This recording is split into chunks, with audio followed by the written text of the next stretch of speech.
जय संतोषी माता। एक बुढ़िया थी, उसके 7 बेटे थे। 6 कमाने वाले थे जबकि एक निकम्मा था। बुढ़िया 6 बेटों की रसोई बनाती, भोजन कराती और उनसे जो कुछ जूठन बचती वह 7वें व सबसे छोटे बेटे को दे देती। एक दिन वह पत्नी से बोला, देखो मेरी माँ मुझसे कितना प्रेम करती है। वह बोली, क्यों नहीं, सबका जूठा जो तुमको खिलाती है। वह बोला, नहीं, ऐसा नहीं हो सकता, मैं जब तक आंखों से ना देख लूं मान नहीं सकता। बहू हंसकर बोली, देख लोगे तब तो मानोगे। कुछ दिन बाद त्योहार आया। घर में 7 प्रकार के भोजन और चूरमे के लड्डू बने। वह जांचने के लिए सिर दुखने का बहाना बनाकर पतला वस्त्र ओढ़कर रसोई घर में सो गया। वह कपड़े में से सब कुछ देखता रहा। 6 भाई भोजन करने आए। उसने देखा माँ ने उनके लिए सुंदर सुंदर आसन बिछाए हैं और अलग अलग तरह की रसोई परोसी है और आग्रह करके उन्हें खाना खिलाया है। वह देखता रहा। 6 भाई भोजन करके उठे तब माँ ने उनकी झूठी थालियों में से लड्डुओं के टुकड़े उठाकर एक लड्डू बनाया। जूठन साफ कर कर बुढ़िया माँ ने उसे पुकारा, बेटा 6 भाई भोजन कर गए हैं, अब तू ही बाकी है, उठ, तू कब खाएगा। वह कहने लगा, माँ मुझे भोजन नहीं करना, अब मैं परदेश जा रहा हूँ। माँ ने कहा, कल जाता हो तो आज चला जा। वह बोला, हाँ आज ही जा रहा हूँ। यह कहकर वह घर से निकल गया। चलते समय पत्नी की याद आ गई। वह गौशाला में उपले थाप रही थी। वहां जाकर बोला, हम जावे परदेश आवेंगे कुछ काल, तुम रहियो संतोष से धर्म अपनो पाल। उसकी पत्नी ने कहा, जाओ पिया आनंद से हमारो सोच हटाए, राम भरोसे हम रहे ईश्वर तुम्हें सहाय। 2 निशानी आपन देख धरू में धीर, सुधी मति हमारी बिसारियो रखियो मन में गंभीर। वह बोला, मेरे पास तो कुछ नहीं, यह अंगूठी है तो तुम ले लो और अपनी कुछ निशानी मुझे दे दो। वह बोली, मेरे पास क्या है, यह गोबर भरा हाथ है। यह कहकर उसकी पीठ पर गोबर के हाथ की थाप मार दी। वह चल दिया। चलते चलते दूर देश पहुंचा। वहां एक साहूकार की दुकान थी। वहां जाकर कहने लगा, भाई मुझे नौकरी पर रख लो। साहूकार को जरूरत थी तो उसने उसको काम पर रख लिया। उसने पूछा, तनख्वाह क्या दोगे। साहूकार ने कहा, काम देखकर तनख्वाह मिलेगी। साहूकार की नौकरी मिली। वह सुबह 7 बजे से 10 बजे तक नौकरी करने लगा।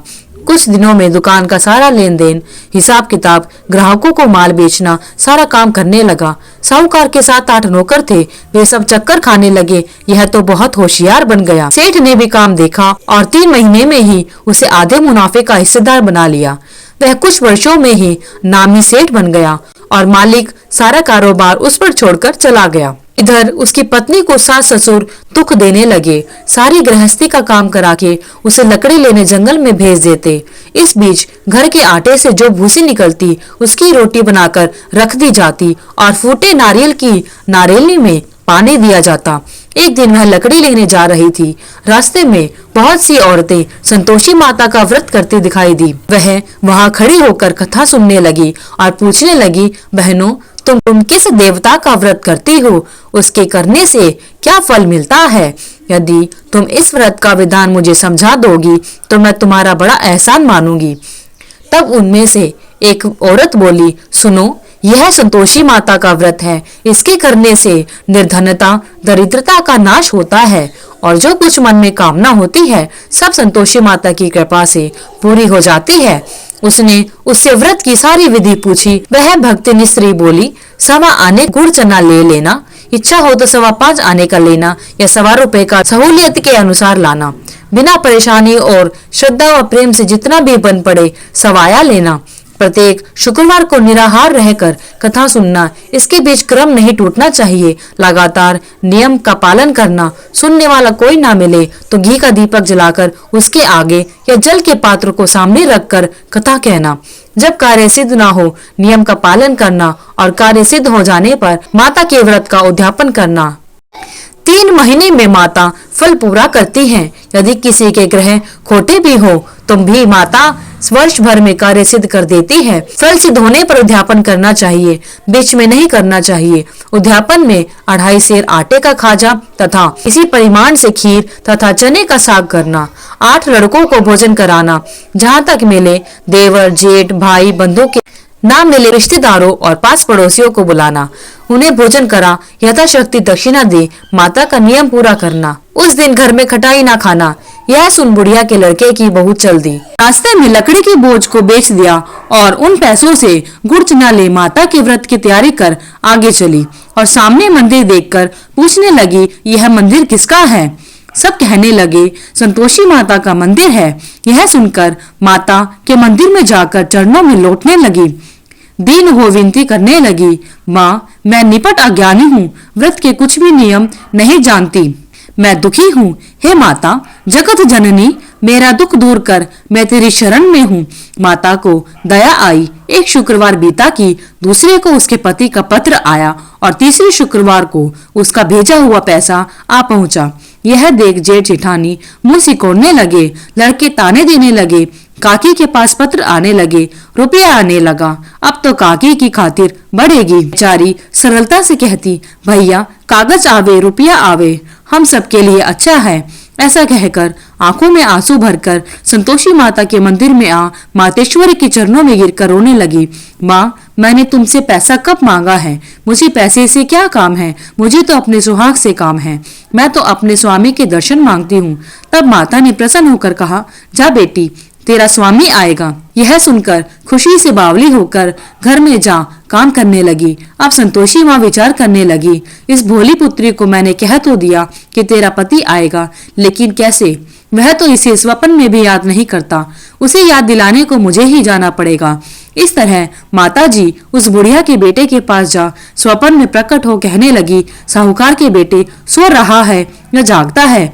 वह कहने लगा, माता सोता भी नहीं जागता भी नहीं, कहो क्या आ गया है? माँ कहने लगी, तेरे घर बार कुछ है कि नहीं? वह बोला, मेरे पास सब कुछ है माँ, माँ बाप बहू है, क्या कमी है? माँ बोली, भोले पुत्र तेरी बहू घोर कष्ट उठा रही है, तेरे माँ बाप उसे परेशानी दे रहे हैं, वह तेरे लिए तरस रही है, तू उसकी सुध ले। वह बोला, हाँ माता जी यह तो मुझे मालूम है, परंतु जाऊं कैसे? परदेश की बात है, लेन देन का कोई हिसाब नहीं, कोई जाने का रास्ता नहीं आता, कैसे चला जाऊं? माँ कहने लगी, मेरी बात मान, सवेरे नहा धोकर संतोषी माता का नाम ले, घी का दीपक जला, दंडवत कर दुकान पर जाकर बैठ जा। देखते देखते सारा लेन देन चुक जाएगा, जमा माल बिक जाएगा, सांझ होते होते धन का भारी ढेर लग जाएगा। माता की बात मानकर वह नहा धोकर संतोषी माता को दंडवत कर घी का दीपक जलाकर दुकान पर जा बैठा। थोड़ी देर में देने वाले रुपया लाने लगे, लेने वाले हिसाब लेने लगे। कोठे में भरा सारा सामान खरीदार नकद दाम पर ले गए। शाम तक धन का भारी ढेर लग गया। मन में माता का नाम ले चमत्कार देख प्रसन्न हो घर जाने के लिए गहना कपड़ा सामान खरीदने लगा। यहाँ काम से निपट तुरंत घर को रवाना हुआ। उधर उसकी पत्नी जंगल में लकड़ी लेने जाती है। लौटते वक्त माता जी के मंदिर में विश्राम करती है। वह तो उसके प्रतिदिन रुकने का जो स्थान था। धूल उड़ती देख वह माता से पूछती है, हे माता यह धूल कैसी उड़ रही है? माता कहती है, हे पुत्री तेरा पति आ रहा है, अब तू ऐसा कर लकड़ियों के 3 बोझ बना ले, एक नदी के किनारे रख और दूसरा मेरे मंदिर पर व तीसरा अपने सिर पर। तेरे पति को लकड़ियों का गट्ठर देख मोह पैदा होगा, वह यहाँ रुकेगा, नाश्ता पानी खाकर माँ से मिलने जाएगा, तब तू लकड़ियों का बोझ उठाकर जाना और चौक पर गट्ठर डालकर जोर से आवाज लगाना, लो सासू जी लकड़ियों का गट्ठर लो, भूसे की रोटी दो, नारियल के खेपड़े में पानी दो, आज मेहमान कौन आया है। माता जी से बहुत अच्छा कहकर वह प्रसन्न मन से लकड़ियों के 3 गट्ठर बनाए, एक नदी के किनारे पर और एक माता जी के मंदिर पर रखा। इतने में मुसाफिर आ पहुंचा। सूखी लकड़ी देखकर उसकी इच्छा हुई कि हम यहीं विश्राम करें और भोजन बनाकर खा पीकर गांव जाएं। इसी तरह रुक कर भोजन बना विश्राम करके गांव को गया। सबसे प्रेम से मिला। उसी समय सिर पर लकड़ी का गट्ठर लिए वह उतावली सी आती है। लकड़ियों का भारी बोझ आंगन में डालकर जोर से 3 आवाजें लगाती है। लो सासू जी, लकड़ियों का गट्ठर लो, भूसी की रोटी दो, आज मेहमान कौन आया है। यह सुनकर उसकी सास बाहर आकर अपने दिए हुए कष्टों को बुलाने के लिए बहू कहती है, बहू ऐसा क्यों कहती हो, तेरा मालिक ही तो आया है, आ बैठ, मीठा भात खा, भोजन कर, कपड़े पहन। उसकी आवाज सुन उसका पति बाहर आता है, अंगूठी देख व्याकुल हो जाता है, माँ से पूछता है, माँ यह कौन है। माँ बोली, बेटा यह तेरी बहू है, जब से तू गया है तब से सारे गांव में भटकती फिरती है, घर का कामकाज कुछ नहीं करती, चार पहर आकर खा जाती है। वह बोला, ठीक है माँ, मैंने इसे भी देखा है और तुम्हें भी, अब दूसरे घर की ताली दो, उसमें रहूंगा। माँ बोली, ठीक है, जैसी तेरी मर्जी। तब वह दूसरे मकान की तीसरी मंजिल का कमरा खोल सारा सामान जमाया। एक दिन में राजा के महल जैसा ठाट बाट बन गया। अब क्या था, बहू सुख भोगने लगी। इतने में शुक्रवार आया। उसने पति से कहा, मुझे संतोषी माता के व्रत का उद्यापन करना है। पति बोला, खुशी से कर लो। वह उद्यापन की तैयारी करने लगी। जेठानी के लड़कों को भोजन के लिए कहने गई। उन्होंने मंजूर किया, परंतु पीछे से जेठानी ने अपने बच्चों को सिखाया, देखो भोजन के समय खटाई मांगना, जिससे उसका उद्यापन पूरा ना हो। लड़के झिमने आए, खीर खाना पेट भरकर खाया, परंतु बाद में खाते ही कहने लगे, हमें खटाई दो, खीर खाना हमको भाता नहीं, देखकर अरुचि होती है। वह कहने लगी, भाई खटाई किसी को नहीं दी जाएगी, यह तो संतोषी माता का प्रसाद है। लड़के उठ खड़े हुए, बोले, पैसा लाओ। भोली बहू कुछ जानती नहीं थी, उन्हें पैसे दे दिए। लड़के उसी समय हट करके इमली खटाई लेकर खाने लगे। यह देखकर बहू पर माता जी ने कोप किया। राजा के दूत उसके पति को पकड़ कर ले गए। जेठ जेठानी मन माने वचन कहने लगे, लूट लूट कर धन इकट्ठा कर लाया है, अब सब मालूम पड़ जाएगा, जब जेल की मार खाएगा। बहू से यह सहन नहीं हुआ। रोती हुई माता जी के मंदिर गई, कहने लगी, हे माता तुमने क्या किया। हंसाकर अब्दों को रुलाने लगी। माता बोली, बेटी तूने उद्यापन करके मेरा व्रत भंग किया है। वह कहने लगी, माता मैंने कुछ अपराध किया है, मैंने तो भूल से लड़कों को पैसे दिए थे, मुझे क्षमा करो, मैं फिर तुम्हारा उद्यापन करूंगी। माँ बोली, अब भूल मत करना। वह कहती है, अब भूल नहीं होगी, अब बतलाओ वे कैसे आवेंगे। माँ बोली, जा पुत्री, तेरा पति तुझे रास्ते में आता मिलेगा। वह निकली, राह में आपत्ति आता मिला। उसने पूछा, कहाँ गए थे।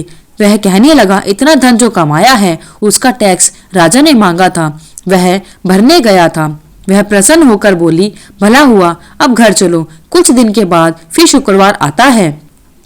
उसने अपने पति से कहा कि मुझे फिर माता का उद्यापन करना है। फिर पति ने कहा, करो, खुशी से करो। बहू फिर से जेठ के लड़कों को भोजन को कहने गई।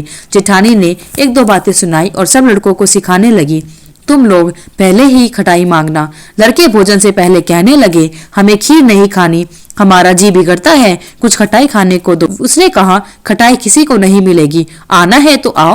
वह ब्राह्मण के लड़के लाकर भोजन कराने लगी। यथाशक्ति दक्षिणा की जगह एक एक फल उन्हें दिया। संतोषी माता प्रसन्न हुई। माता की कृपा होते ही 9वें मास में उसके चंद्रमा के समान सुंदर पुत्र प्राप्त हुआ। पुत्र को पाकर प्रतिदिन माता जी के मंदिर को जाने लगी। माँ ने सोचा, यह रोज आती है, क्यों न आज इसके घर चलूं। यह विचार कर माता ने भयानक रूप बनाया। गुड़ चने से सना मुख, ऊपर सूंड के समान होठ, उस पर मक्खियां भिन भिन कर रही थी। दहली पर पैर रखते ही उसकी सास चिल्लाई, देखो रे, कोई चुड़ैल डाकिन चली आ रही है, लड़कों इसे भगाओ, नहीं तो किसी को खा जाएगी। लड़के भगाने लगे, चिल्लाकर खिड़की बंद करने लगे। बहू रोशनदान में से देख रही थी। प्रसन्नता से पागल बन चिल्लाने लगी, आज मेरी माता जी मेरे घर आई हैं। वह बच्चे को दूध पीने से हटाती है। इतने में सास का क्रोध फट पड़ता है। वह बोली, क्या उतावली हुई है, बच्चे को पटक दिया। इतने में माँ के प्रताप से लड़के ही लड़के नजर आने लगे। वह बोली, माँ मैं जिसका व्रत करती हूँ यह वही संतोषी माता है। सबने माता जी के चरण पकड़ लिए और विनती करने लगे कि हे माता, हम मूर्ख हैं, अज्ञानी हैं, तुम्हारे व्रत की विधि हम नहीं जानते। व्रत भंग कर हमने बड़ा अपराध किया है। जग माता, आप हमारा अपराध क्षमा करो। इस प्रकार माता प्रसन्न हुई। बहू को प्रसन्न हो जैसा फल दिया वैसा माता सबको दे, जो पढ़े उसका मनोरथ पूर्ण करे। बोलो संतोषी माता की जय। हे संतोषी माता, जिस प्रकार आप बहू पर प्रसन्न हुई, वैसे ही इस व्रत को करने वाले और कथा को सुनने वाले सभी पर अपनी कृपा बनाए रखना। धन्यवाद। अगर आपको वीडियो अच्छी लगी तो वीडियो को लाइक करें, शेयर करें, चैनल को सब्सक्राइब करना ना भूलें ताकि आगे आने वाली वीडियोस की सभी नोटिफिकेशन आप तक समय से पहुंचती रहे। कमेंट बॉक्स में जय माता दी लिखना ना भूलें।